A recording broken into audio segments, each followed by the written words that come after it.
İlk önce tüm İslam aleminin Kurban Bayramı'nı kutlar, hayırlara vesile olmasını dilerim.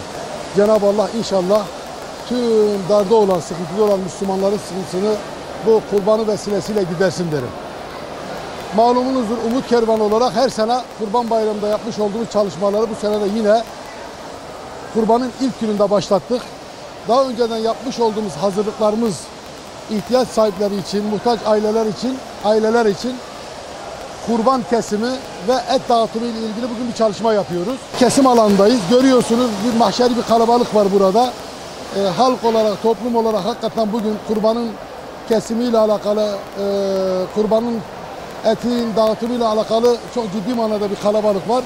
Biz de Umut Kervanı olarak bugün burada kesim yapıp aynı zamanda şu anda ekiplerimiz, gönüllü ekiplerimiz tarafından kesilen kurbanlar merkezimizde parçalanıyor, poşetlere giriyor ve daha önceden tespit etmiş olduğumuz ailelere de inşallah bundan sonra yani ikindiye doğru, akşama doğru bu etler gönüllü üyelerimiz tarafından, komisyonlarımız tarafından ailelere dağıtılacak, evlerine ulaştırılacak. Biliyorsunuz kurban yılda bir defadır. Bir yıl boyunca evine et girmeyen gerçekten mağdur insanlar, yoksul insanlar çoktur bizim memlekette. Dolayısıyla Umut Kervanı olarak her yıl bu çalışmayı yapıyoruz. Bu sene de inşallah rahman yine önceden bir hazırlık yaptık ve işte görüyorsunuz burada bir çalışma. Bununla beraber de şu anda tüm gönüllü arkadaşlarımız, üye arkadaşlarımız gümbür gümbür, karır karır çalışıyorlar. Gaye Allah rızasıdır. Kurban birliktir, beraberliktir, dirliktir. İstiyoruz ki hakikaten Ümmet-i Muhammed'e bir birlik, bir dirlik gelsin.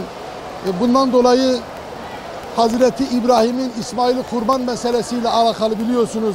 İsmail Aleyhisselam'ın babası tarafından kurban edilmesi ve Allah tarafından ona bir hediye olarak bir koçun gönderilmesi, o koçun kesilip dolayısıyla halka, Müslümanlara dağıtılması, işte kurbanın asıl gaye, asıl hedef, asıl amacı insanların o meseleyi iyi anlayabilmesi, kurbanı iyi idrak edebilmesi, Hazreti İbrahim Aleyhisselam'ın İsmail Aleyhisselam'ı kurban etmesi ve Allah Celle Celaluhu tarafından ona bir hediye olarak özellikle bir kurban, bir koyun gönderilmesi bu çok mana yüklü bir ifade, mana yüklü bir iştir.